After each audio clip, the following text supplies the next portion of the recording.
Gentlemen, we're here. It's another week, and our viewers are faithful.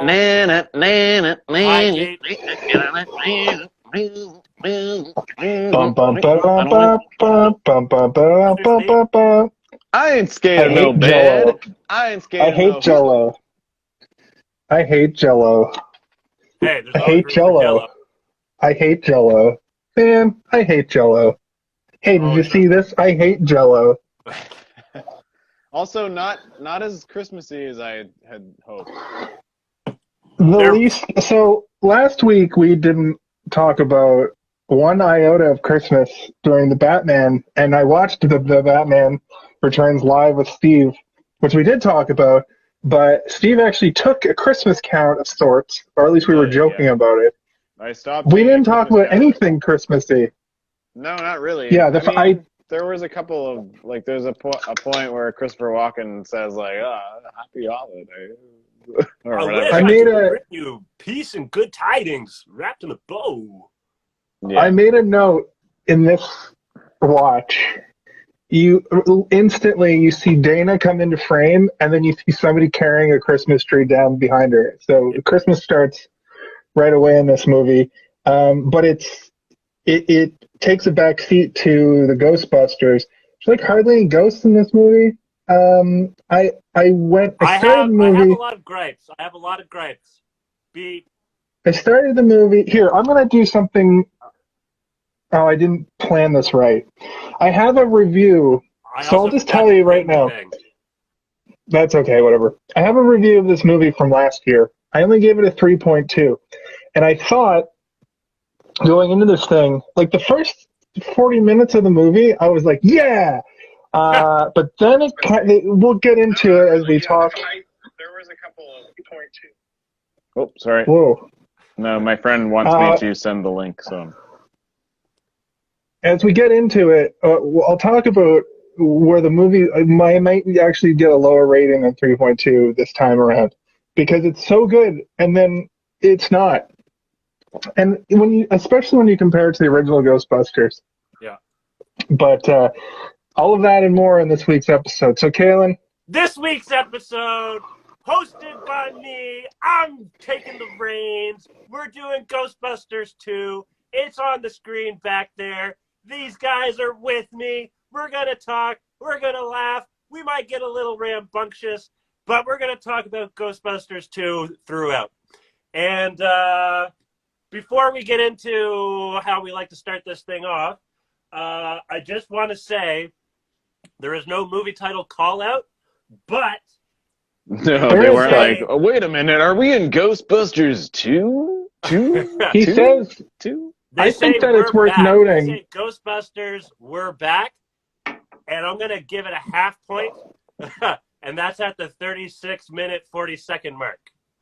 Well, no, because, okay, here, let me posit this to you, though. At 4 minutes and 40 seconds, Winston says Ghostbusters after we've heard in the movie that the Ghostbusters song is a song in that universe. Oh, yeah. I would say that 4 minutes and 40 seconds, they do say the title of the movie. He doesn't say, we're Ghostbusters 2. Oh, what about that's the first time they say it? That way it'll be like abstract. Yeah, I suppose. We didn't think ahead that far, I guess. I like where your head's going with that though, Jace man. And on that note, how about so with the way you guys are coming up on my phone, Steve, let's start with you for your introduction to this movie. Like how were you first introduced to it? What do you remember? So when I was a kid, like many movies that we've discussed on this podcast, I was scared of Ghostbusters because I was told it was a scary movie by my mom. And Ghostbusters 2, obviously, you're not going to watch the sequel without having seen the first movie. But I do have a very specific memory that also haunted my nightmares for a long time of the goo in the bathtub. Like the... Yeah. I actually drooled. Holy shit. Also, hi, Steve's mom. She does watch once in a while. So the goo coming out of the drain, or the tap, I guess? Is that what it's called? Yeah, it's a tap, right? The tap. The faucet? And the faucet. There you go. Faucet. And when Alien is taking off the blouse in the bra, I was like, oh. But then with the baby, and then it goes to the tub, and then it's like, like this, like gross, like. I have a very distinct and real memory of that happening in my real life, and it isn't my real life. I know that now after watching this movie like several times as an adult, that I literally created a ghost in my own brain. I thought that happened to me. I thought that the goo in the tub happened to me for like a little while as a kid. I was like, and then I was gonna go have a bath, and then there was a goo in the tub. Like, I actually thought that was real in my own life. So I was introduced to this movie earlier than I should have been, once again by the same babysitter crew that took care of me when I was like a little kid and showed me The Evil Dead and a lot of movies I shouldn't have watched. Well, it's a good babysitter right there. So that, plus my mom saying that Ghostbusters was scary, meant that I didn't really rewatch Ghostbusters as a whole franchise until I was in my like early teens, I guess. And then I watched it and I was like, these are great. They're great. They're like Star Wars. This is amazing. So that was my first intro. Word. I'll thank you very much. Jace, man, I give the reins to you. What was your introduction, first memories of this movie? Ghostbusters 2 was my favorite movie when I was 7 years old. And the irony of it all is I would always see Ghostbusters 1 on television. Yeah. People would always rent Ghostbusters 1 because it's a better movie. Yeah. But I loved Ghostbusters 2 because I loved the cartoon show. And this movie, much like Ninja Turtles Secret of the Ooze, is a direct movie version of the much more popular cartoon at the time. And I had a tape in preschool. I might have been even younger. This movie came out in 91, right? So I'm 6. 89, I think. 89. No. It is the 90s, my friend. No, it's 89. I'm the computer guy. I have it right here in front of me. Oh, okay. 1980. Okay, so yes, I was 4 when it came out. So I probably saw it when I was 5. Anyway, my point is, I didn't have access to this movie the way I wanted to. And I remember I had a tape at preschool that had the Teddy Bears Picnic song.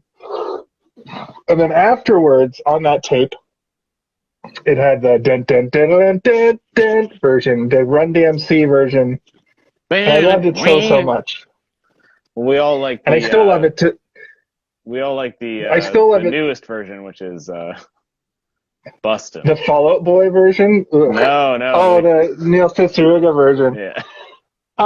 There is a new version for Ghostbusters. It's called Ghostbusters Answer the Call, is the all-ladies version, the Paul Feig one. And movie sucks on every single level. What? It's terrible on every level. The Paul Feig? That's not true. It's absolutely 100% true. They chose good actors, got terrible performances out of them. They used the worst improv What about nonsense. when Chris Hemsworth isn't listening? It's cool. There was one funny joke. I won't listen in the whole thing. And then when the phone rings really loudly, he covers his eyes again later. It's like a callback. Yeah, it's good. No, This isn't a movie. This isn't a podcast about a movie that came out 5 years ago. This is a podcast about a movie that came out.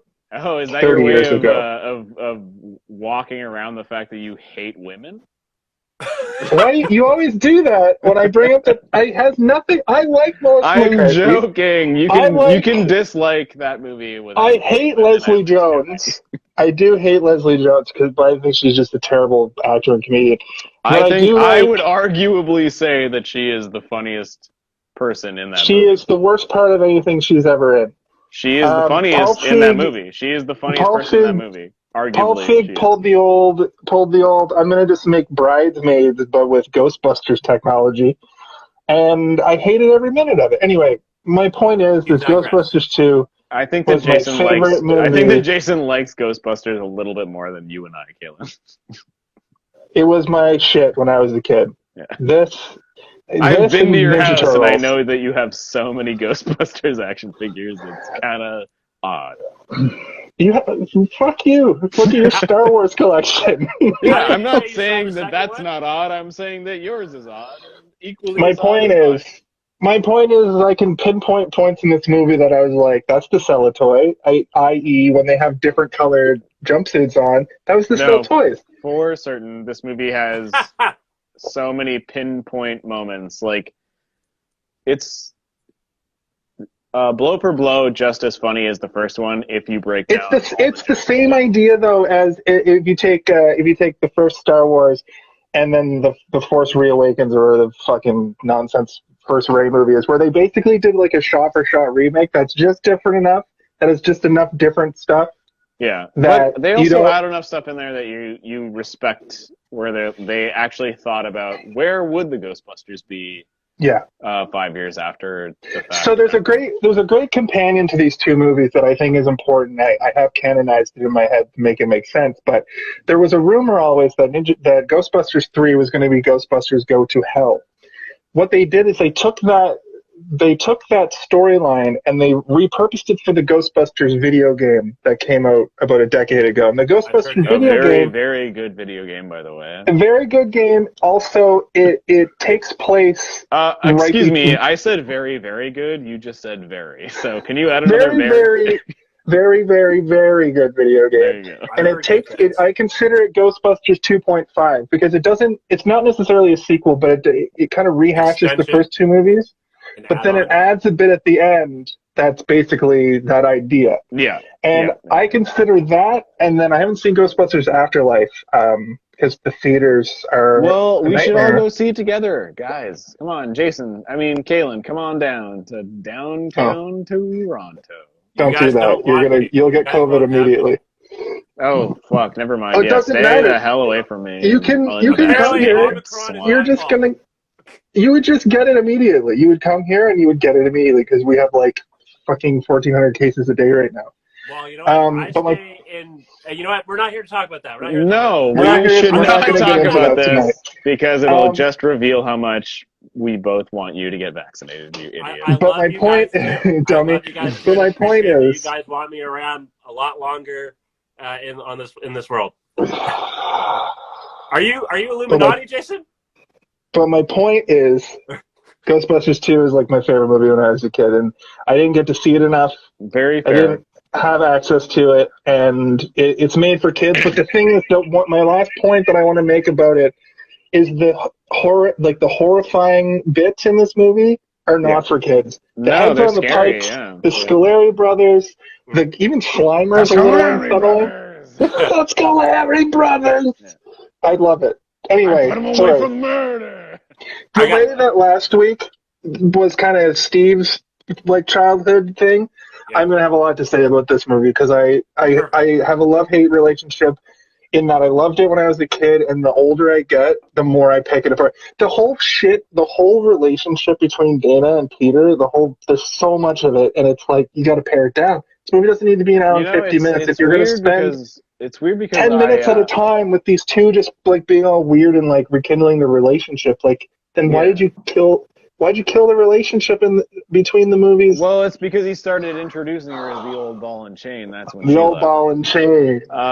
But I would say that this is very good in its sequelization of the first movie because it does acknowledge the first movie.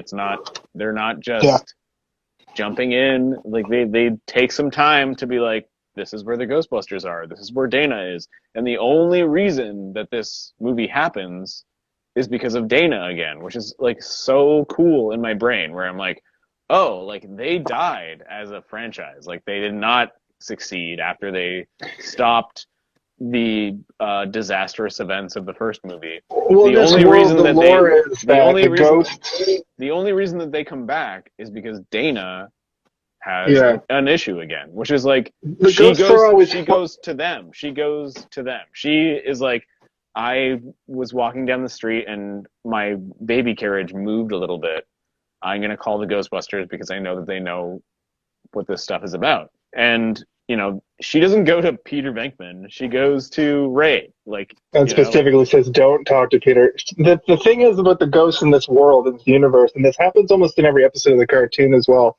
They're isolated incidents that can be taken care of, and then that's it until there's another event.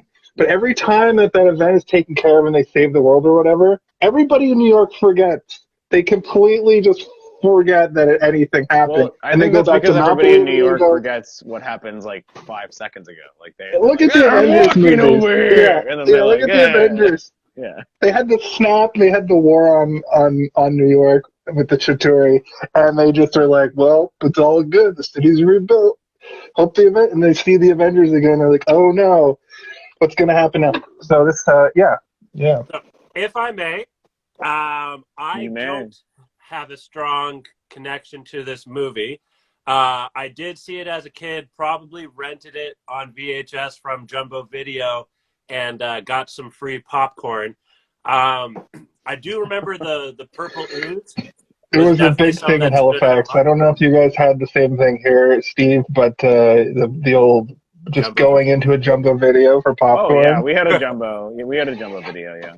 Did you have free popcorn? It got shut down real quick, but that's all we had though. You guys had choices here in Toronto and Brampton and stuff. Wait, you didn't have a Blockbuster? You only had a Jumbo Video?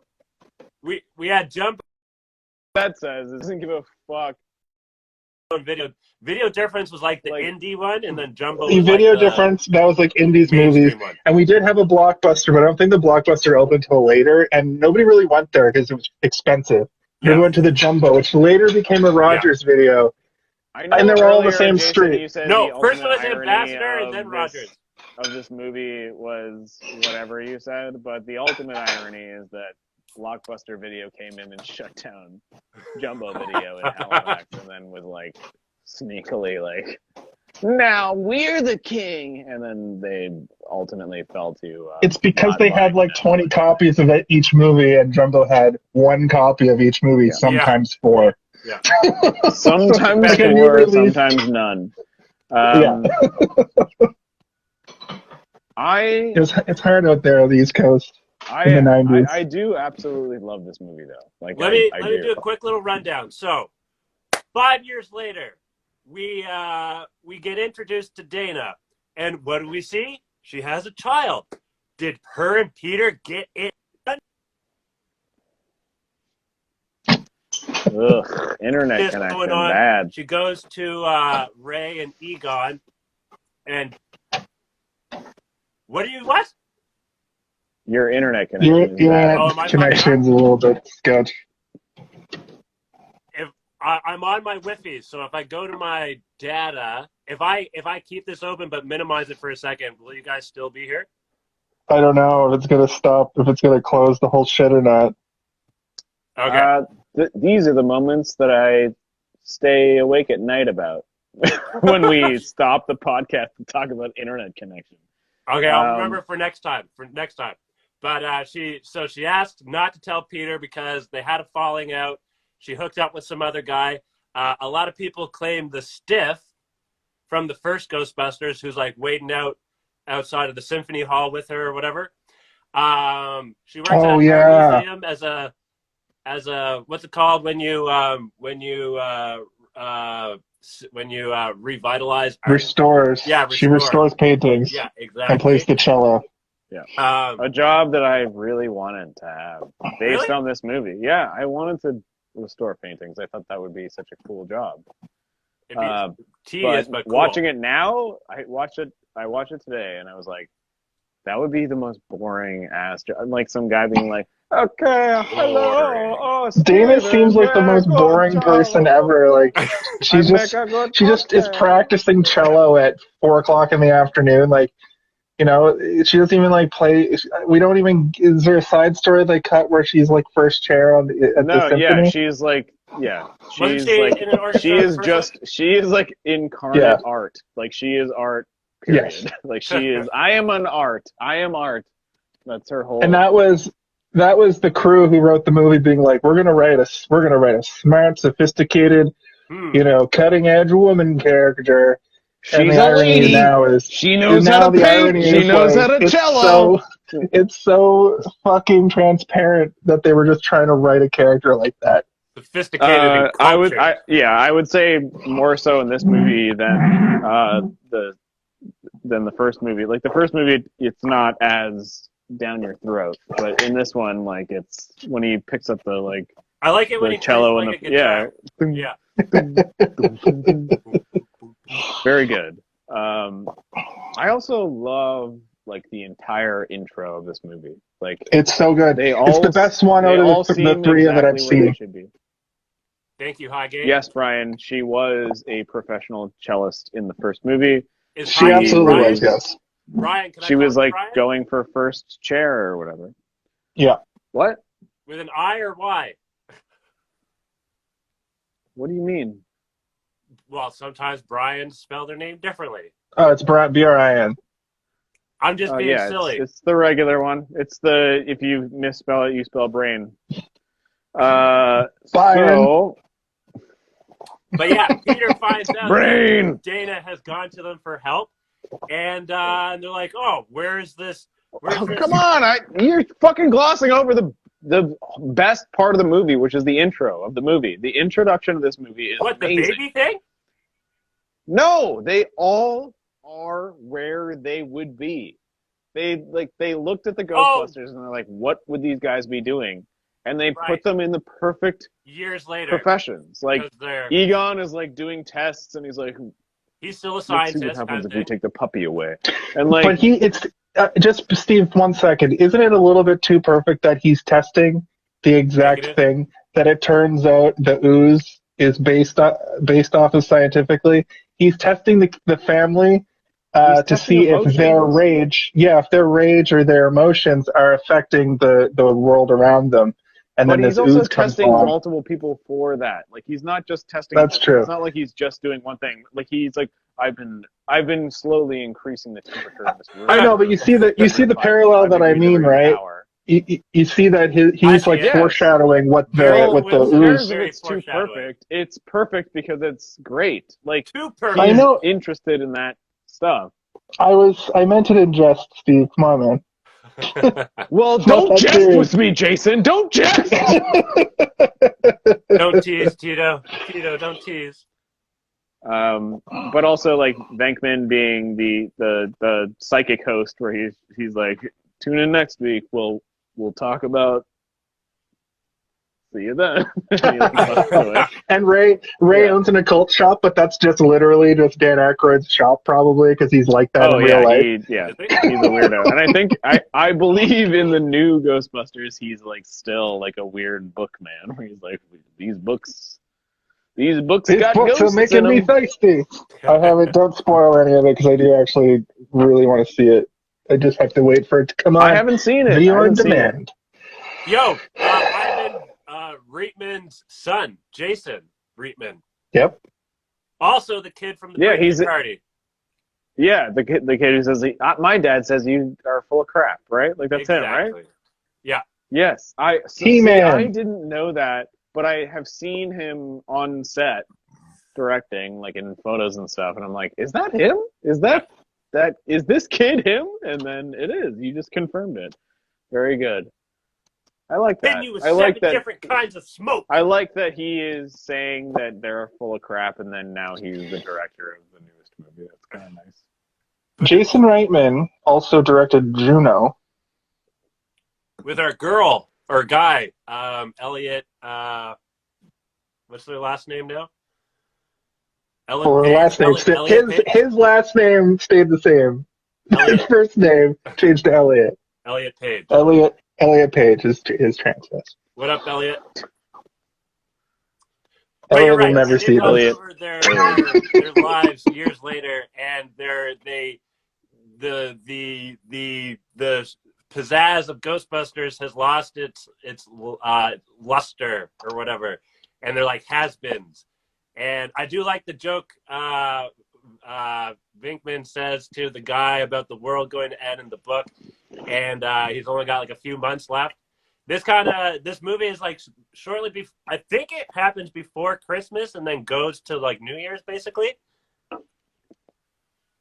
Yeah. I think the end of the movie is New Year's Eve. Yeah.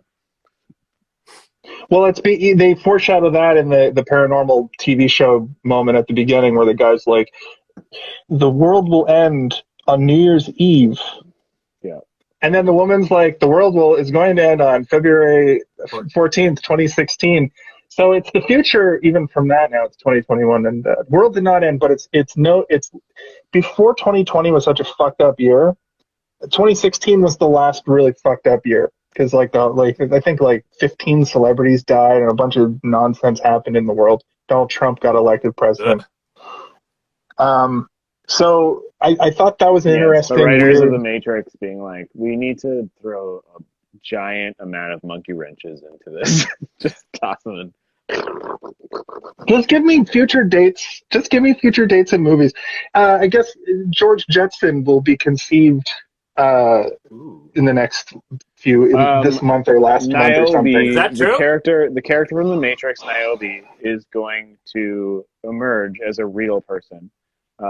We all know that like Jada Pinkett Smith is like a great actor and heavy metal artist, but she is going to emerge as actually Niobe from the Matrix movies. Very soon. Yeah. She's gonna get unplugged. Yeah. She's gonna be That's like, incredible. Wait a minute. The Matrix movies are real and everything else is fake. I thought The Matrix took place like in 100 years, though. Well, we don't know exactly. Yeah, I think you're right. I think you're right. I think it's supposed to be 100 years from when it was made. So like 80 years. There's seven different anomalies. Was it 7 or 6 or how many? Guys, anomalies? I gotta tell you, I am so excited for that new Matrix movie. We have to wait for Omicron to. The Matrix is one of those things that I love just as much as Star Wars. I love the Matrix. I know a lot about the Matrix and I don't even realize how much I know about it until somebody says something and I'm like, actually, like that year at Halloween, you went as a made-up Matrix character called Ram, and tried to convince everybody that it was a real character. Yeah. So for those who are uninformed, there was a year in Halloween where I dressed up as a character called Ram from The Matrix. And you guys remember Ram from The Matrix, right? Of course, Ram from The Matrix. Yeah, he wears all red, and he wears like a red leather jacket, and he has like a snub-nosed pistol, and has like unlimited ammo, but like they don't do a lot of damage. I think he's got a partner that he rides around with. Oh yeah, he's got a partner called Bones. And Ram and Bones are like together. Bones doesn't sound very. So like Ram does this. Well, Bones is an actual skeleton, and he turns out he's one of David S. Pumpkin's skeletons. See, this is what we were doing to people all night that year. I was dressed. So Madison, my wife, was dressed as David S. Pumpkins from that one David S. Pumpkins sketch from SNL. She made the suit and everything. Any questions? I think that was actually 2016 or 2017 because it's been a while now. Yeah. But I was dressed as one of the supporting skeletons for Madison's costume. But then me and Steve were wasted, and we were going around convincing people that we were lesser known characters from The Matrix. That's when people started to catch on, was when you would show up and be like, "I'm a skeleton. I'm a skeleton." And I'd be like, "Yeah, remember Ram has his skeleton partner," and we convinced a lot of people. A lot of people that Ram was real. Yeah. Ram especially, yes. I even got to the point where I'm like, well, he's in, that scene in The Matrix Reloaded where they have to blow up the two facilities at the same time. Like they have to blow them up immediately at the same time so that Neo can go into the doors. Yeah. You know that part? So in that meeting, Ram is in the back and he's standing there and he goes,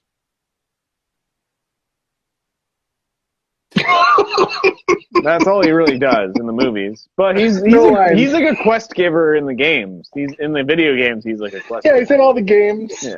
He's in Path of Neo, and he's a huge part in Path of Neo. He's not really in the Niobe one, Path of the Matrix. No, he's not in that one, but he is in the Matrix Online. Imagine he's in the Matrix Online. Ghostbusters in the Matrix. So anyway, right.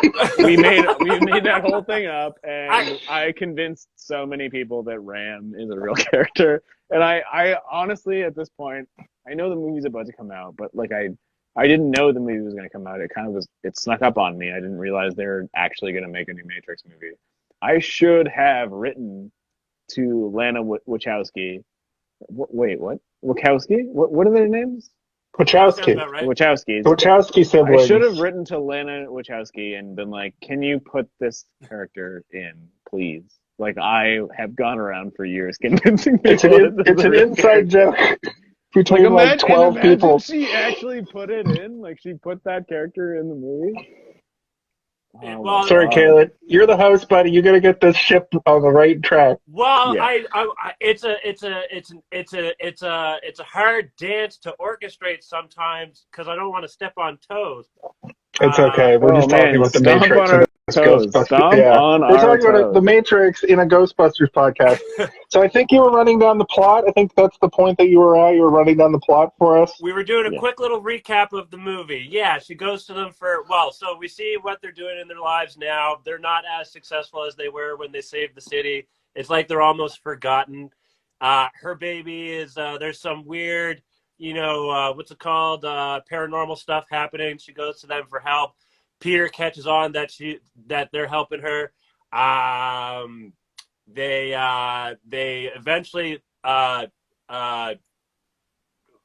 narrow it down to being underground. And so for some reason, they drill a hole in the middle of the road. There's got to be a manhole. There's manholes everywhere in New York. I made a note of that. Right? There's like if you span to the right or left, there would be a manhole. Yeah. What do you think the gas is coming from? The sky? The sky? Who told you to stop working? I let you do your job. Hey, why are you shaking my tree? They got the like Bronx accent or whatever. Or... Yeah. Hey Ziggy, yo. Because that's all he can do. Because normally he talks like this. So of course the only thing he can come up with is yo. But also it's very funny. It's very funny. Egon has always been my favorite Ghostbuster besides Peter. Like, obviously, Peter is like the main character. Egon is the smartest one, right? Yeah, he's always, and that's what kind of sucks about the new Answer the Call is the Egon character played by what's her face, Kate McKinnon. They kind of made her the same character, but like weird, like a weirdo version of it. Almost like the cartoon version. Can someone read that, what Brian just said? The pneumatic train,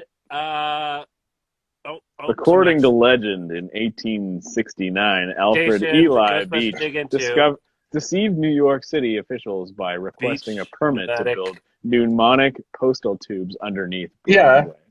Yeah, that's where they're at right now. Look.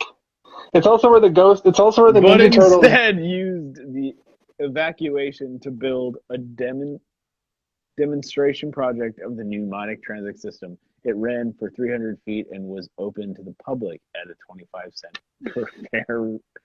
It's also, I'm pretty sure the Ninja Turtles have their base in the third movie. It sold over 400,000 rides. That's a lot of quarters.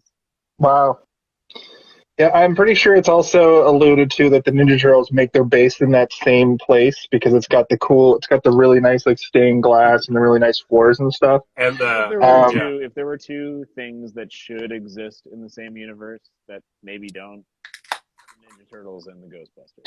Oh, guess what? Actually, they do, because there's a comic book series that they made where the Ghostbusters accidentally open up a dimensional portal, and the Ninja Turtles and the Ghostbusters have to team up to take down I only have the second one in the series. I can't remember if it's a Ghostbusters ghost that the Ninja Turtles have to help with, or vice versa. To be completely fair, every single comic book character has existed with every single other. That's true. That's true. But this felt special in that it's canonized because the two things existed at the same time. I guess it would kind of be. Those two feel like they should exist together. Right? Like the Ninja Turtles and the Ghostbusters, like they really probably should have had a crossover event in cinema, maybe. It's like He-Man and Transformers also kind of feel that way. Like the Transformers get the He-Man here.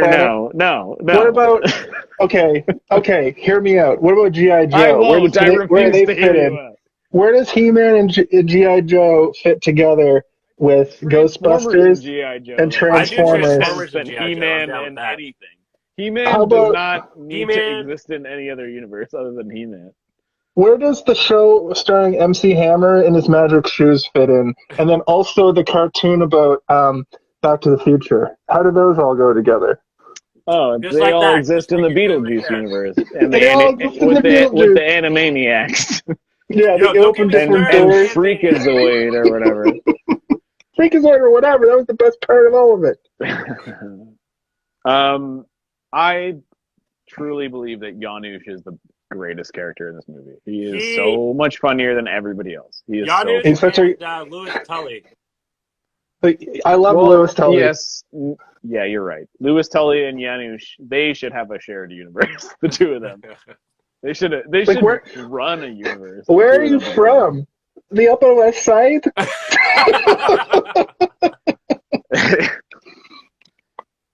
Why are you came? Why are you came? I like his little, his misuse of like North American or the baby? U.S.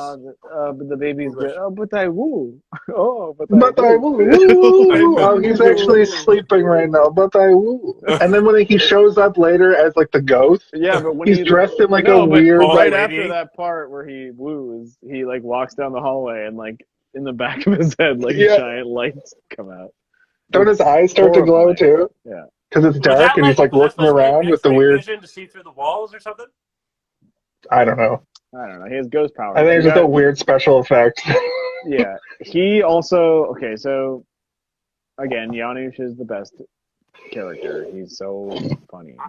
Everything that he says is hilarious. Slightly over. Lewis made me laugh a little bit more.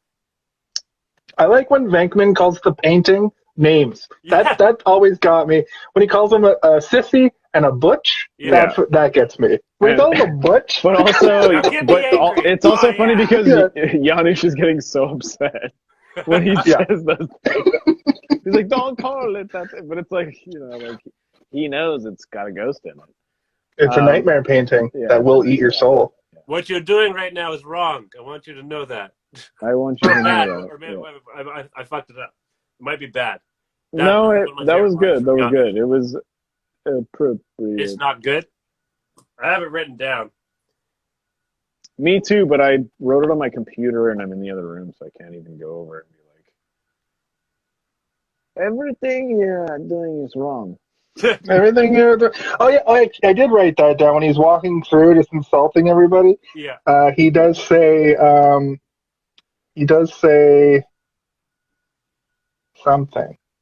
He says everything you're doing is wrong to one person. The Ghostbusters get busted. The cops get him or whatever. You so and such.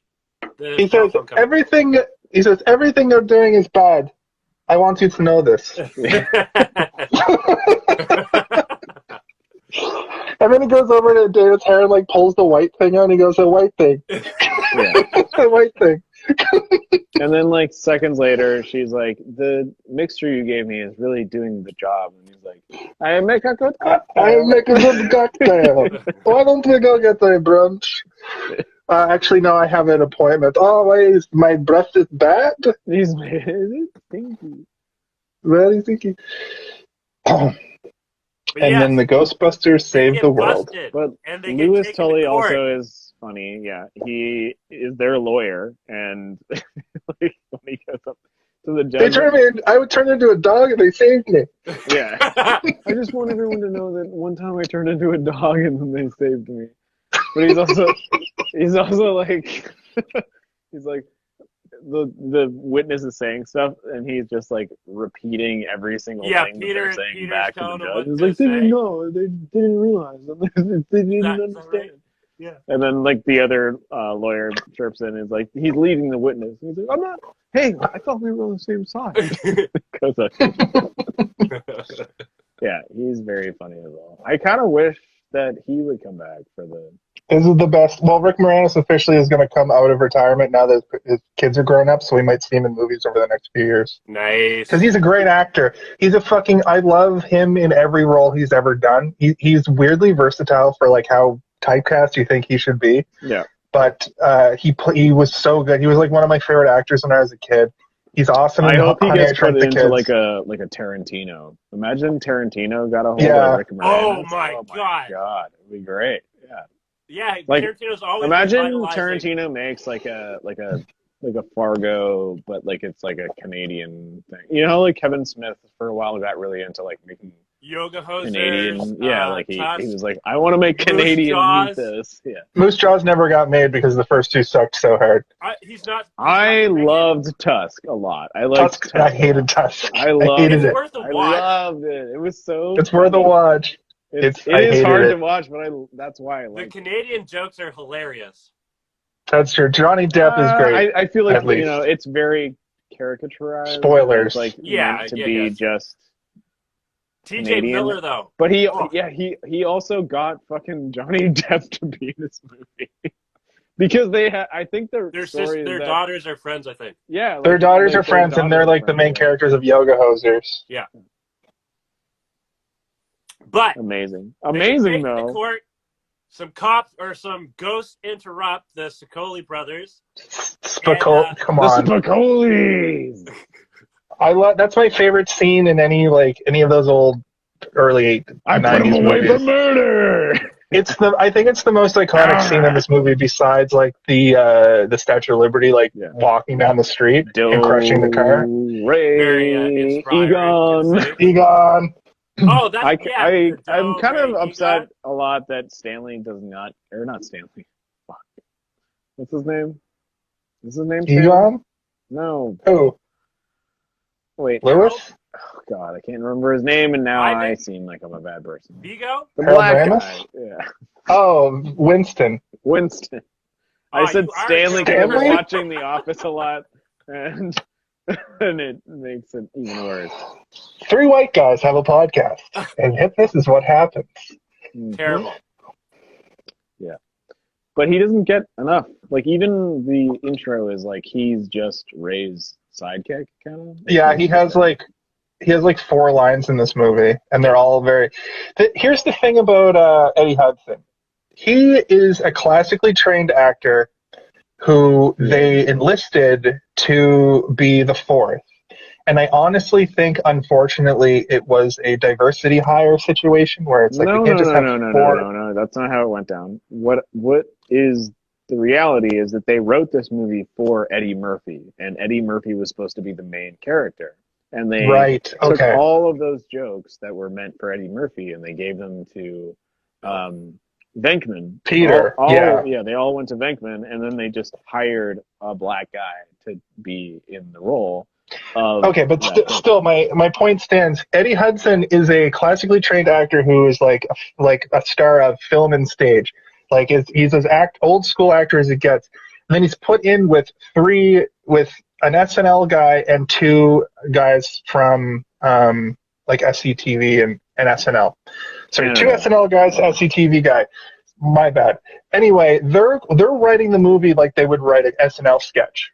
They're sitting down, they're writing all night. You know, they're doing cocaine and getting wasted and coming up with all these like very complex jokes. If you look at the joke writing process, these jokes are pretty layered for the time. For the time, don't get me wrong. They're pretty basic now, but they're people have never still seen solid. anything like most jokes in this movie are not. They don't like trample on toes. How many jokes are in this movie? How many jokes would you guys say are in this movie? 400. There are so many jokes in just the opening part. Like it's great. There's also subverted jokes, like the fact that they take a woman who is the Statue of Liberty and they shoot goo up inside of her to make her happy. Oh, okay, Jason, calm I never down. even thought of that. No, stop that. No, that's a valid And- point. That's a great point. No, it's not a valid Look at point. the Shut thing up. on his back that shoots the goo. It's shaped like a giant dong with balls. You guys need to stop that right now. Why? I like It's Because it. it's goo. wrong. It's not right. Did you not watch the same movie as me? I did watch the same movie as you, and I am saying stop. Do you Stop get it. ink block tests? Do you? I feel like I don't. I feel like Caitlin. I feel like you go through your apartment with a black light and look at in block tests. oh shit! On the wall. There's a Rorschach test And in you're your like, oh fucking my god, what have I done? the wall next to your bed. Is just I'm a anyway. That was a. tidy comer. No. I'm glad that I was able to. Giant glowing sock, like. I'm glad that I was able to express that thought because I've always thought that. I've always thought it was pretty, like that was definitely a You've joke. always thought that. I thought here it goes further than that. But what's my segment called? What's my segment called? Jason comes and stuff. No. It's that's my going theory. Jason's going theory this week is that they wrote that joke about the Statue of Liberty. We want it to come all over the inside of the Statue of Liberty. Listen, I've never thought this before. I hate this. I don't like it. Keep it going. And they wrote backwards from that because there was so much disdain for making backwards from them coming inside of the statue. No, they did yes, not. listen to me, Steve. It's still my segment, and here's why: there was so much disdain for making this movie to the point that Bill Murray did this as a favor to the other guys because they had so much notoriety from the first that they had to make a second. They'd strike while the iron's hot. You're right. And then Bill Murray came in and he's like, the only way I'm making this movie is we come inside the city. Cum joke. The Statue of Liberty. Right backwards from the cum joke to us being like poor. It's perfect. No, it's perfect. Terrible. Stop that thought process. Why do you think that? Why do you think that? Do you want to come inside of the Statue of Liberty? They're coked up 70s comedians writing a movie about spooky ghost beds. Then Busted makes me feel good, Steve. It's right in the lyrics. That's different though. Like that was a guy that they hired. I've connected it all. I've connected all the cum together, and all I needed to do was get all this cum over here and connect. And this has been this week's edition of Jason's Going Theory. All right. Do I have to do like this a movie, though, acting it did moment? feel Denise? I wasn't mine like Steve's theater corner. Master Steve Theater. You have to act out. You have to act out a moment. Do a charade. Oh, we had a Highgate legend too. Brian gave us the Highgate legend too about the sewer. Oh yes, we got a Highgate legend. Thank you, Brian. We got the movie title set. According to mysteries in the past. So Steve, we just need you to hit us with a quick Master Steve Theater. I'm actually impressed that in a single year the operation of the quarter thing and like the mayor in the corner of New York sold 400,000 rides. That's 1 quarter per. That's a lot of money. Brian, if you will, can you calculate how much that is? Money in the 1930s, adjust for inflation as well, please, if you could. Yeah. Divide by 4. What? Oh. Stop.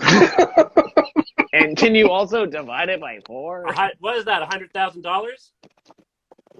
Yes. What? What? Well, because $1 and a quarter, 4. I don't think I have a moment in this movie that I would like to act out. I also think we kind of did it together as the we did like 5 minutes of Janusz impressions. Yeah, Janusz is good, but I do like the judge. Do you want to hear? The Spachemi brothers. Oh, I put him away from murder. I have a category I want to bring back, and so I do want to say that I'm pretty sure this movie was rushed, and it really feels like it when you're watching it. Like comedies these days are like every few minutes you have a joke, whereas this one just feels like there's stretches of nothing. Yeah. Especially with Dana and Peter, especially in that scene. So does there's this. The first movie it's not a It is. I can't hear you. You can't hear me? No, I can now. We can. Yeah. You went out for a sec. Can you hear me now? Mm-hmm. You can hear now. Can you hear me now? Can you hear me now? Let's not do that. Stop. It's an old joke that people will What's not understand.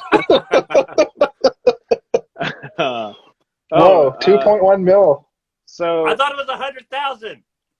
No, you didn't do. It was 400,000 quarters. I thought it was 400,000 rides. No, 400,000 rides at a quarter that is apiece. quarters, like Yeah, so 400,000. How much money is that?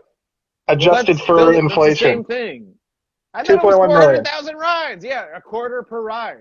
Yeah, so that's $100,000. No, 400,000 times 0.25 is what it would be. And actually, he also adjusted for inflation. Actually, Kalen's right, I think. Yay, math! Yeah, Kalen was actually correct. 400,000 times 0.25 would be dividing 400,000 by 4. I'm bad at math, and my old noggin. Wait, did you just do like $1.02?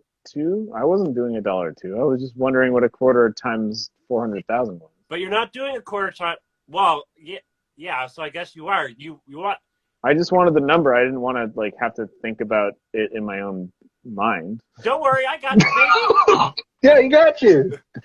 We sorted it out. This has been Math Corner. I It's a new segment. though. I got a category I want to bring back, and I think that it actually might make this movie better. Okay. Can we Muppetize this movie?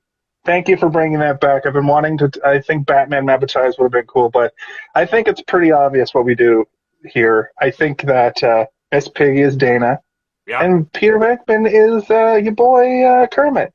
That has to be. But I think that Fozzie might be Ray. Ooh, damn it! And Egon might be Gonzo. Okay. I think that Gonzo is Ray. Gonzo is Ray. Okay. Okay, maybe. I think the eagle, Winston. the eagle is Egon. Okay, and Winston is Fozzie. No, because he's kind of I'm just happy to be here kind of character. Lewis is the rat for sure. Lewis is the rat. Yeah. Swedish chef. Yeah, thanks, Brian. Swedish chef is Janis. Nice. Can we just have Michael Caine play Vigo the Carpathian? I'm down with that. So, this is the other thing is that I wanted to talk about is how much Max von Sydow is now in our lives in terms of an actor. Like he's just everywhere, all over the place. So is that the guy that voices Vigo? He does the voice of Vigo the Carpathian. Yeah, he's not. Yeah. And immediately when I watched it again, I was like, oh, it's Max von Sydow. Like it's 100% Max von Sydow, and he's like, I can do anything. I believe it was uncredited. Connection. Is it the bad guy from? Is it the bad guy from Dune? Max von Sydow? I don't think the original Dune. Oh my god! I'll let you guys search Max von Sydow on your own. On your own time. I'm just looking at his IMDb now. He says he's in Dune. One of the other jokes I did like was when they're talking to the mayor, and Ray's like, almost half of us voted for you. So what he's saying is one of them voted for him. Steve, also, you're right, and it's uncredited. So, good ear. Thank you. I have a good ear for voices. I'm one of those people that when I watch any animated movie, I'm like, I think is that Craig Robinson? Everyone's like, well, like you'll always know if it's Phil Lamar. You'll always know if it's T.J. Miller, Eddie Herman. One person you can never tell is Alan Tudyk. Alan Tudyk is like a chameleon with his voice. Like he actually like hides. Because in movies he's mostly his face. Yeah. And he's got a particular voice, but if you take away the face, he just sounds like he just has a voice. Like and then on top of that, Liam Neeson Can we apparently substantiate this voices claim? Beaker. Can we substantiate that? Who is this person? Because That's Arjun. He's it's a Arjun. doctor. It's He's a doctor, right. so we have to I take believe him all for his doctors word. about He everything. knows what he's talking about. Arjun got married recently, right? Yeah, I went to Arjun's wedding, yeah. Congratulations. I heard that Steve's Probably white privilege joke went over real well. Probably the best wedding I ever went to. Yeah. I believe it. And yes, my white privilege joke did go over well, yes. Everybody thought it was funny. So I guess where we're landing now is the end of the movie? I don't know. I think we're getting close. Well, Kaylin got up to the point that we brought back that the relationship is happening again. They inspect the baby. We all had our sexual awakening seeing Ripley's boobabs. That was my sexual awakening. Our boner went down immediately. The beginning, yeah. It's and what I want to say about this movie is this movie, for all of its flaws, all of the shit that happens in the first and second act, you're welcome, I love you. Always happens it happens way earlier in the movie than my memory perceives it to. Like it goes like the opening scene where they're at, and then like there's this threat, and then the fucking they start digging into the ground. Did you guys notice that? Did you guys notice in the very beginning of the movie, it's like everybody is angry at each other. Like it's like a guy being like, I made a note of that. I don't want to pay for this ticket. And like another guy like, fuck you, buddy. The ooze came up, and as they're going past everybody and they're all raging, by the time they get to the end of that, you get one little bit of niceness from the landlord. He's like, I'm not the door guy, but I'll do it as a favor. Yeah. And I think I have it. Welcome back to Jason's Theory Corner. I think that the reason why I didn't go Full Metal Jacket and kill the baby is because of the niceness of the landlord, potentially. And just that little bit of niceness. That Dana is nice, and she is the one that counteracts the ooze.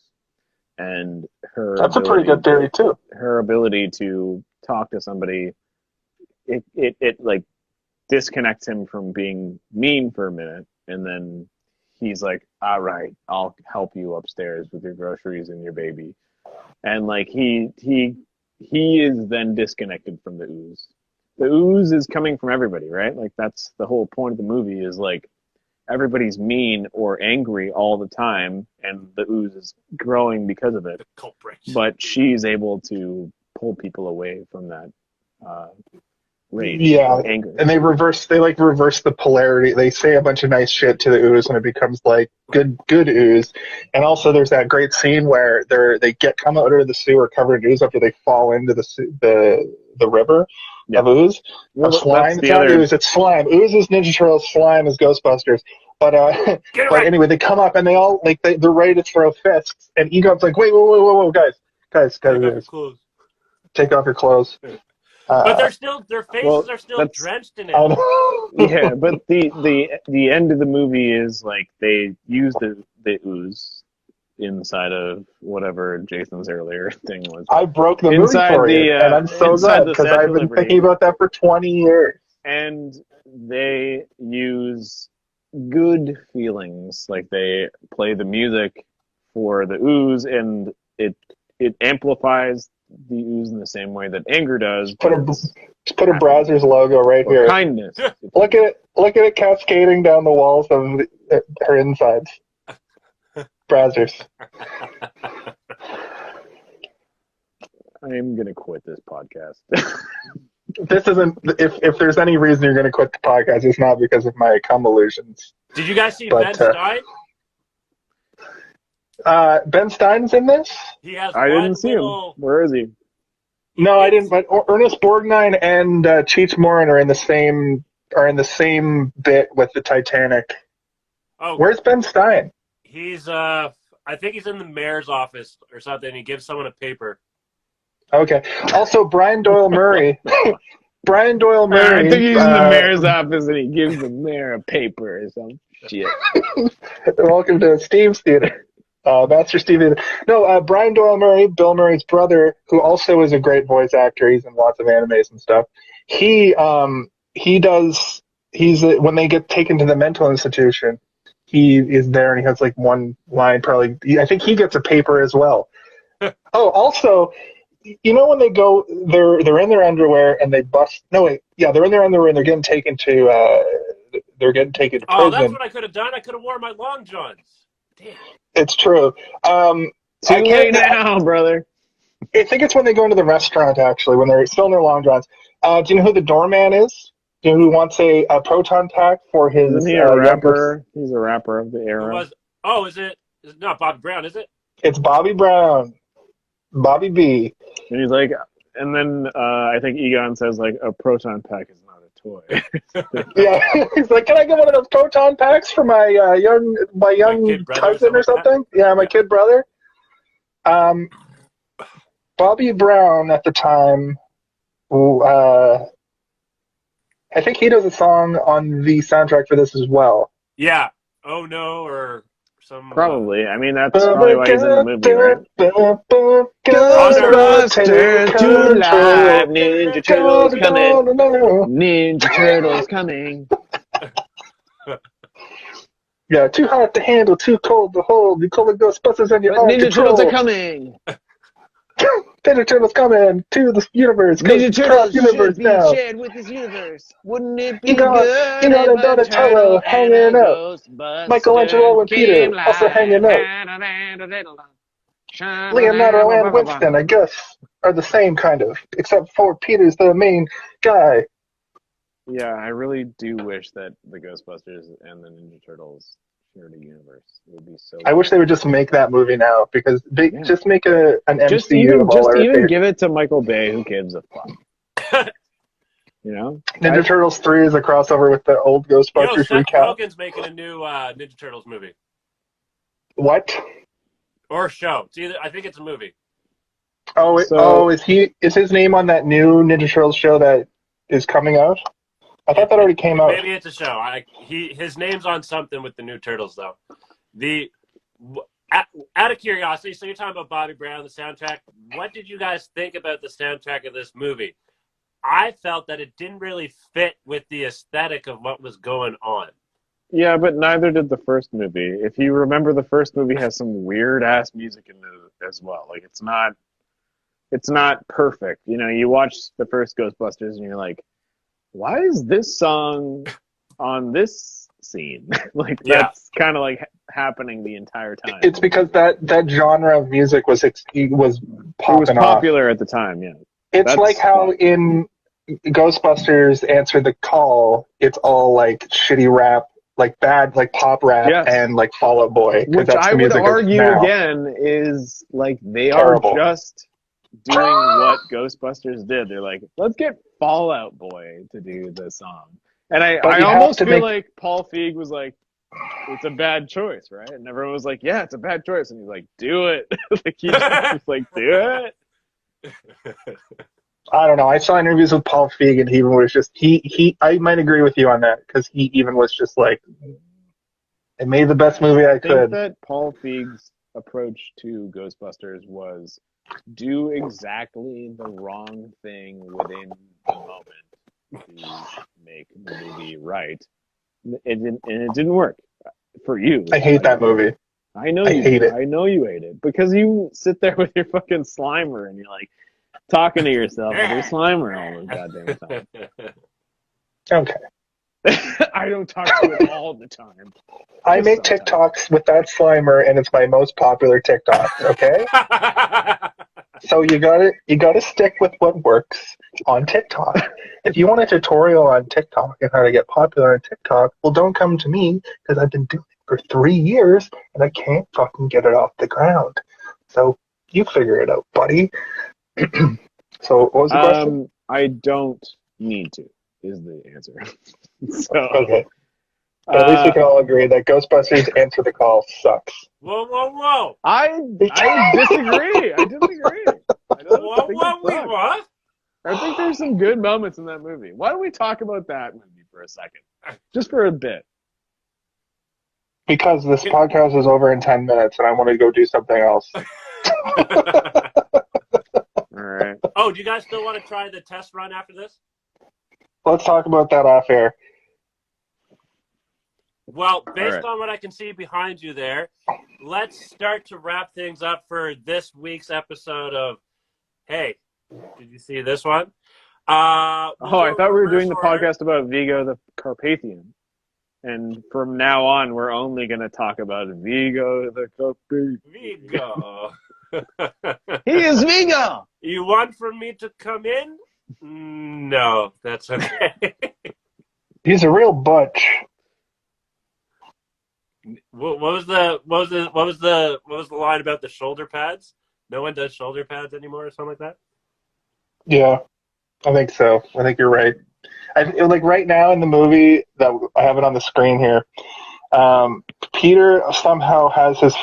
They're all frozen and they're getting zapped with force lasers, and Peter can still somehow yell obscenities at Vigo, and it's so good. I thought you might come. He's got her baby. It really makes me sad that there wasn't a third Ghostbusters. It makes me sad that they didn't make an Extreme Ghostbusters movie in the late 90s. They could have that show wasn't the most popular, but it was good, and I loved it. And if they would have made, me sad because I know that everybody was willing and they had a script. Yeah, everybody always wanted to make that Ghostbusters 3 script, and I feel like right up until the Seth Rogen group was rumored to make a new Ghostbusters that was kind of based off that and kind of based off Extreme Ghostbusters. Like the Bong Pack or whatever. Yeah, when fucking Egon was still alive, when Harold Ramis was still alive, Whoa, and they could have. Oh, it's so sad. Harold Ramis died at fucking 10 years ago, man. Damn. 10 years? Or more. Holy shit, man. That's rough. Because, like, the video game was, like you said earlier, the video game was... Yeah, he passed away in 2014. And it sucks because he had just kind of made a resurgence. I think he's in, like, a Harold and Kumar or something. He was in year one. Where he's year one, he was yeah. in Orange County. That shit was hilarious. Orange County is what I'm thinking of. Yeah. But the thing about it is the Extreme Ghostbusters cartoon, the first... He was also in Knocked Up. He plays Seth Rogen's dad. It's a two-parter first episode where Egon is the last Ghostbuster around and still practicing Ghostbusterism. And he goes to, he's old, and he goes to, do a case. And then he kind of becomes their, Master Splinter. He kind of becomes their guy that they go to, Not to spoil, but I believe that is the concept of the beginning of Afterlife.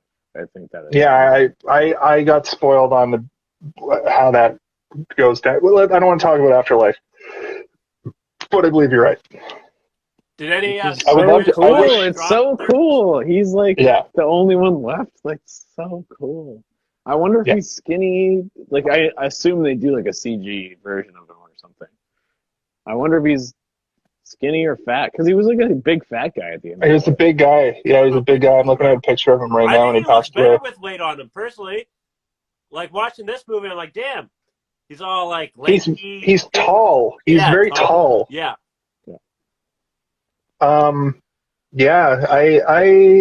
Harold, they really kind of screwed it up, and that's part of it. You know what, Steve, you're right. Maybe Ghostbusters Answer the Call isn't as bad as I perceive it to be. Yay! Even though I'm a dirty misogynist. I haven't seen it. So. Answer the Call, not Afterlife. Well, Jason. Oh yes. Maybe it's not as bad. That movie is bad. Let me say it is bad. Maybe it's not as bad as I think it is, as I perceive it to be. But I'm so turned off by the fact that they couldn't just get the group back together. And Bill Murray's in that movie, and he doesn't want to be there. So is everyone. Everyone's in that movie, and I honestly the thing that kind of it doesn't anger me, but it makes me what is that all of them are in the movie. Dan Aykroyd's in the movie. Ernie Hudson's in the movie. Even Harold Ramis is in the movie as a bust. He's a statue in the background. Is Ernie Hudson related to? Yeah, he's the one that gives them the hearse or whatever. Does he get? Yeah, okay. Yeah. Who's Dan? Is Dan Aykroyd some weird biker or something? No, he's a cab driver, and he's I ain't scared of no ghost. Well, But I don't go to Chinatown or something. He like says something dumb, and you're like, oh God, like, can't you just be the character, like the same character? No. yeah. I would have been okay with that movie if they were the Ghostbusters giving the proton packs to them. And we should have gotten that movie in 2002, and it should have been a fresh out of like Undeclared and the Judd Apatow verse, like Seth Rogen and I almost feel like the Afterlife is like James Franco. Afterlife is like the real Jay Baruchel timeline of the story, and then like Ghostbusters 2016 is like a movie that happened in. It's that another time. universe. It's a movie it's a movie about the Ghostbusters in universe. Yes, exactly. A retelling later, and they just get all the facts wrong. But it does have the Answer the Call does have that opening bit with where it shows like a ghost thing happen that the first two movies have. And I'm looking forward to Afterlife having one of those too. So. I hope that it does. I don't know if it does, but I hope it does because I love the like. I will again agree, Jason, that opening sequence was kind of like we get it. Like we understand, yes, okay. It's like the library. We understand, like the librarian being like. Well, I had hope for the movie when I saw it because it had Zach Woods. Zach Woods is great too. Yeah, and it was kind of good. Like it was good to a degree. Like I liked him falling down the staircase as the staircase is being destroyed by ooze or whatever, and he's like, ah! And like as he turns to the camera and it zooms in, and it's like, I'm like, wow, great. Yeah. But everything leading up to that was like, who gives a fuck? And then everything after that is like, who gives a fuck? Yeah. I had laughs. I had laughs too. There are so many good moments in that movie. I had scoffs. And lots of scoffs. What about when they're in the I groaned. When they're I had lots of groans. They're in the subway tunnel and like Hoffman, I can't remember her name. She's like and it goes like and it like goes down and she goes, oh, wah, wah. I was like, oh, good, yes, excellent, very funny. No, that's the terrible joke because it's the boner joke. Oh man, Jason, you and I have different senses of humor. Hey, we don't though because I told that whole thing about how the Statue of Liberty just got jizzed in by 4 dudes, and you were like, please stop talking. I did. Anyway, Kaylin, Jason, why don't you why don't you take us home or something? I'm gonna take us home. All right. Let's wrap things up a little bit. And I'm sorry, Steve. I love you, brother. I love you too, but I also hate you. And we're gonna blood feud. You guys too. I'm so confused right now. I get distracted easily. We both hate you, Kaylin, so it's fine. Thanks. For a very specific reason. Yeah. Which we will never tell you, so it's going to be hard for you. How hard? Just go for it, brother. Okay, I'm trying. I'm the host. I'm driving this show. That's what you got to do. Audience, thank you for chilling with us. And Jason, tell me, what are your final thoughts on this movie? Where do you stand today with it? So, as I said earlier, a year ago, I gave this movie a 3.2, and I got through the first act, and I was like, "This is a 4.5." And I watched part of the movie, and then went out. I watched the beginning of the movie where all the good stuff happens, I think, and that's kind of where I'm going with this. All the good stuff happens up until Venkman and Dana reunite. And I went out. It's basically the first 25 minutes of the movie. Then I went out and I was thinking about it. And I was like, man, I can't believe that I only gave it a 3.2. That seems ridiculous. This movie is usually a 4.5. But honestly, It's very unfortunate because once I know that the Marvel movies in the beginning and superhero movies in the beginning were successful at the box office because they shoehorned these love stories in to have them that one mass. Talking about how the Ghostbusters are fucking superheroes. God. More mass appeal. No, it's more of a style choice.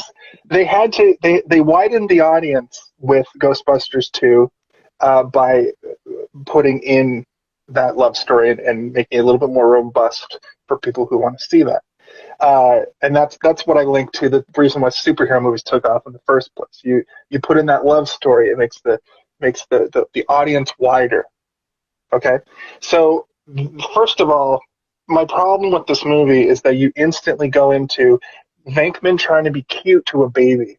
And it's good sometimes, but there's a huge cringe. He's cute to that baby. There's a huge cringe in this movie to me. Oh my god! Where he picks up the baby and he goes, boop, boop, boop, boop, boop, boop, boop, boop, boop. I hated it. I hate that. Venkman, I think you just hate babies. You hate women and you hate babies. Jesus. That I will admit to. But he does, Egon says something immediately. Oh, the joke after that brings you back in is Ray goes like, you really didn't have toys as a kid. And Egon goes, I had half a slinky as a kid, but I straightened it. And that brought me back into the movie. But my biggest gripe in this movie are those weird lulls. I think he says he had half a slinky. That's what I just said. If you hadn't walked all over me while I was talking. Oh, I'm sorry. Oh! But my point is I'm going to actually just keep it. I'm going to put it down to a 3.1. Because it didn't really move that much for me, but I was annoyed by the things that annoy me about this movie a lot more this time around. Right. But the things I love are the same, but nothing really moved. It didn't move the needle forward. I didn't like anything more than I regularly like it. I watch this movie every year. I watch this movie at least once a year. I just want to make that perfectly clear. That's quite and this particular time, 22 minutes in, I was like, why isn't this a 5? And then the remaining hour and 20 minutes, I was like, when will this end? I know what happens beat for beat after that. So that's 3.1 out of 5. Sorry. 3.1. Wow. Not sorry. Sorry. Ghostbusters 1 is a 4.5. I'll put that out there.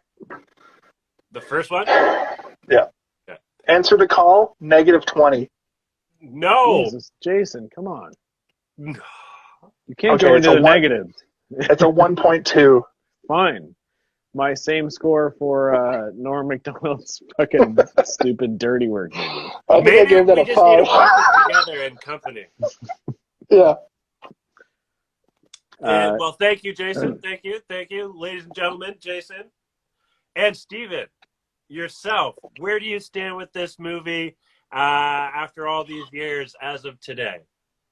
I watched it today, and I did love it. Like everything about it is great. Like it's good, man. It's a good There's movie. one thing. Sorry, Steve. Sorry, 1 second. There's one thing I just wanted to add before I forgot to add. This movie in 4K on Netflix Sounds shitty. makes it look like a modern movie. It looks so fucking good. The special effects don't even I agree. look bad. When you look at the the towers and like every building, like every establishment. The slime is so vibrant. The slime looks so fucking cool. Sorry, Steve. Go ahead. I was like, I don't have a ton to say about this movie except that I really like it a lot. I know I kept trying to like reel us back to the opening sequence, but I appreciate that Dan Aykroyd and Ivan Reitman like sat down and were like, where do we put the Ghostbusters now? Where are they? And like Scotland. all of it. Shut the stop. They're not in Scotland. they're in the perfect places that they need to be. Like they all see, except for Ernie Hudson's character. It's almost like they didn't care about his character, which kind of sucks. Like he should have had his own thing, right? Like he should have been doing his own thing. He should not have been a character who's like, I'm with Ray. One line per act. Yeah. That didn't work. But like having Venkman on TV doing like a weird hypnotism show and Egon being in a laboratory where he's like literally studying emotions, which he has none. It's like brilliant. It's like brilliant. Like he has no emotions, but he is literally just studying emotions. Like that's so when Dana funny. asks, "Does he ever talk about me?" While her back is turned to him, and he goes, "Never," and then scans her. It's so good. It's so good. Egon is by far the funniest character in. He's horny in this movie, which is hilarious. A little bit. He's horny in both movies. He's not horny. He's like a little bit horny, like to the point that you're like, what the? Like he's like horny much on like a normal level. I think he's much hornier in the first one because him and Janine are like implied to be. Yeah, but in this movie we got Janine and what's his name? Lewis. She has a type. Lewis. She has a type, and it is weird. You gotta be weird. I'm down with that. I gave him some French bread pizza, and he fell out. And Dana's like, she wants to say you gave pizza to a baby? Everybody thinks that. Like, well, you can't give pizza to a baby. And then they look out the window, and it's like the baby on the side of the building, and like, what's his name? Janusz is like coming as like a, what is he? Like he's like a little old lady. Yeah, he's like a little old midwife? lady. Yeah, like the witch from Oz, Wizard of Oz. Okay, yeah. And the thing about that scene that's interesting is that when I was a kid, when it was on like not HD TV, I couldn't even like make out what the fuck it was. And now it's all in HD and you can like see. That is the only moment in Ghostbusters 2 that is too much paranormal. Like it's like, what? Like that's the one moment where I'm like, but he was a guy. He's just a guy. Why is he a ghost now? Like I don't understand. I didn't understand that. Yeah. And I still don't. Like every time I watch it, I'm still like, what? There's probably more to it, like the Gettysburg stuff that was cut from the first movie. Yeah, but like like if it's not in it, then it's not there, and you're like, what's happening? But he's also, again, my favorite character in the entire movie. Like he's so funny. He's funny. Come on, guys, you got to admit. Thank you for laughing. That's my Egon laugh. Steve, you gotta give movie... it Did you just talk over me? I give this movie a... Oh, you talked over me as well. And then I did it too, my bad. All right. Steve. I give this movie 5. Wait. Sorry, no. What? 5 is the maximum, right? It's whatever you want it to be. 3. Exact 3. Middle. Wow. I thought you were going to go higher. The middle you can get. Yeah, I like how we're all like, I love this movie. It's a fucking 3. I guess that leaves you, Caitlin. I do love the movie, though. I do love this movie a lot, but like it deserves a 3. Like you can't.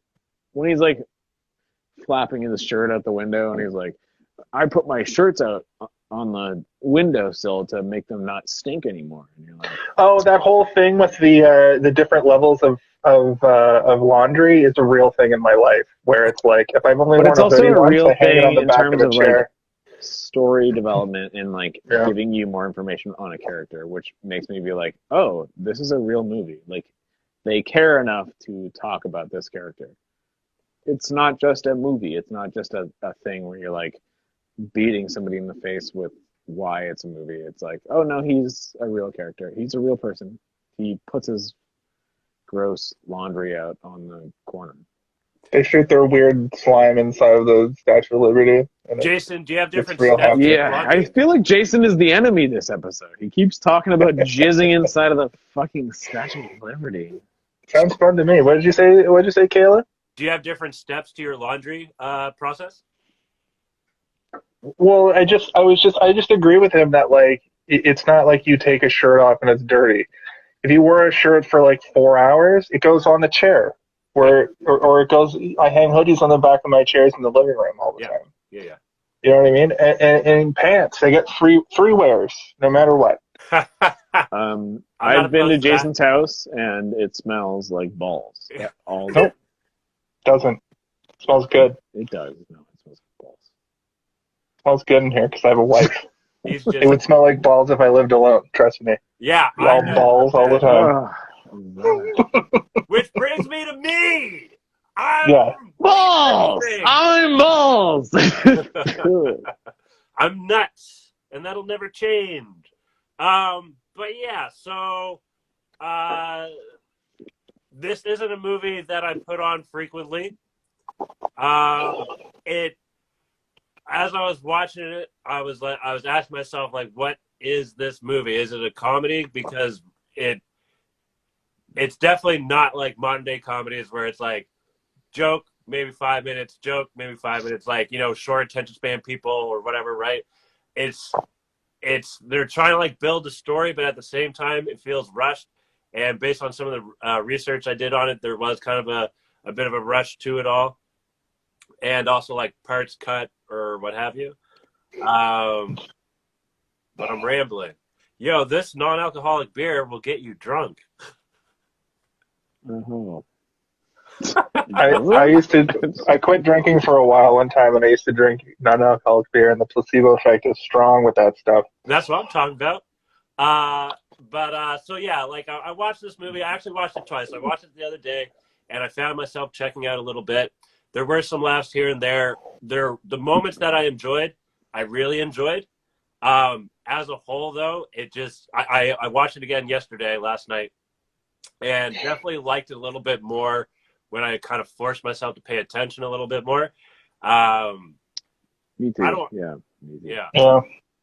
And I enjoyed the tiny jokes way more when I was like forcing myself to watch it, being like, I have to pay attention, and like the tiny little jokes are much better. I think it was written as a movie that was made for wide audience, so it was like a movie that kids can watch, adults can enjoy and get stuff out of, and I think that's it. They almost had it, but there's so many parts that are just like, it's too long. They definitely tried to widen the range. Sure. Yeah. I think if they made it a Muppet movie, I honestly think if it was a Muppet movie... if this was a Muppet movie, we would be all over the banks. No, the banks would be blocking us right now. I'm not even kidding. Like, I think it would actually be a better movie because they could play up the jokes. Like, still keep the jokes that they have, but put in more zaniness.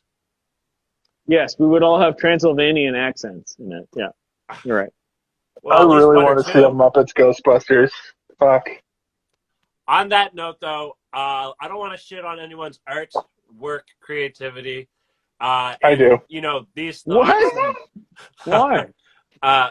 Probably, you know, they could change from one day or, you know, week or month or year to the next.